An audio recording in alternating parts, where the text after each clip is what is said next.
ডিসেম্বরের শুরুতেই দেশের বাজারে সোনার দাম ১,৫৭৫ টাকা বেড়ে তার ২৪ ঘন্টার মধ্যেই দাম কমল ১,০৫০ টাকা।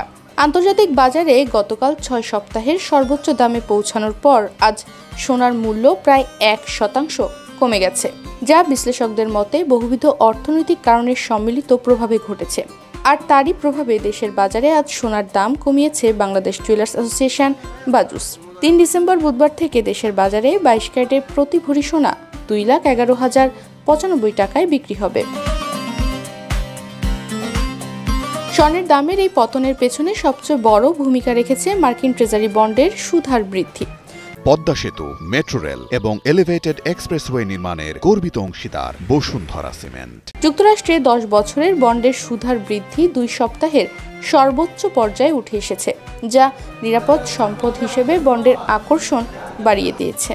বন্ড বাজারে এমন শক্তিশালী অবস্থান সোনার মতো সুদবিহীন সম্পদের প্রতি বিনিয়োগকারীদের আগ্রহ কমিয়ে দেয়। পাশাপাশি মার্কিন ডলারের শক্তিশালী প্রত্যাবর্তন সোনার দামে আরও চাপ সৃষ্টি করেছে। ডলার শক্তিশালী হলে সোনার দাম সাধারণত দুর্বল হয়ে পড়ে, কারণ এতে অন্যান্য মুদ্রায় সোনা কিনতে খরচ বেড়ে যায়।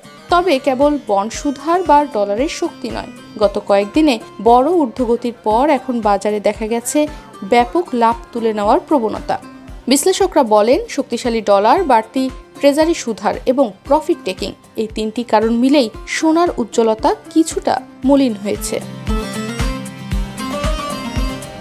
নতুন মূল্য অনুযায়ী ৩ ডিসেম্বর বুধবার থেকে দেশের বাজারে প্রতি ভরি ২২ ক্যারেটের স্বর্ণ বিক্রি হবে ২,১১,০৯৫ টাকায়। এছাড়া ২১ ক্যারেটের প্রতি ভরি সোনার দাম ২,০১,৪৯৬ টাকা, ১৮ ক্যারেটের প্রতি ভরি সোনার দাম ১,৭২,৭০৯ টাকা এবং সনাতন পদ্ধতির প্রতি ভরি সোনার দাম ১,৪৩,৮৮৯ টাকা নির্ধারণ করা হয়েছে। গত কয়েক বছর ধরে বলতে গেলে ধারাবাহিকভাবেই বেড়েছে সোনার দাম। চলতি বছরের শুরুতে বাংলাদেশের বাজারে প্রতি ভরি সোনার দাম ছিল ১,৩৮,২৮৮ টাকা। ২০২৫ সালের ১ জানুয়ারি থেকে এই পর্যন্ত বাংলাদেশের সোনার দাম মোট ৮৩ বার সমন্বয় করা হয়েছে। এর মধ্যে দাম বাড়ানো হয়েছে ৫৬ বার এবং কমানো হয়েছে ২৭ বার। এবছর সোনার দাম বেড়েছে ৭২,৮০৩ টাকা।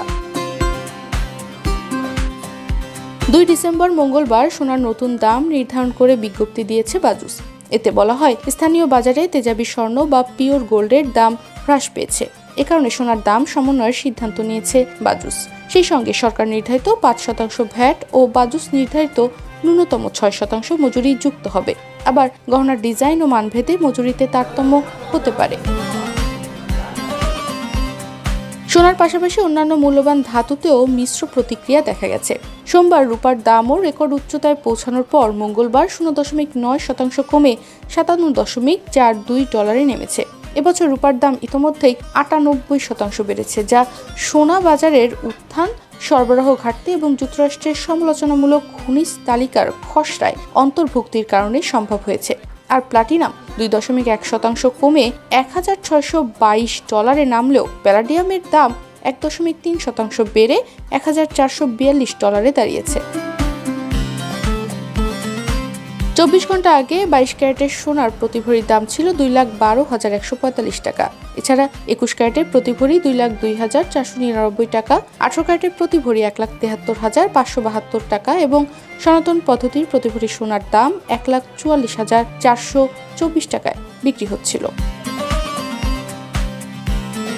সমগ্র পরিস্থিতি বিশ্লেষণে দেখা যাচ্ছে, বন্ড বাজারের শক্তিশালী অবস্থা, ডলারের পুনরুদ্ধার ও বিনিয়োগকারীদের লাভ তুলে নেওয়ার প্রবণতা স্বর্ণের দামে এই নিম্নমুখী চাপ সৃষ্টি করেছে।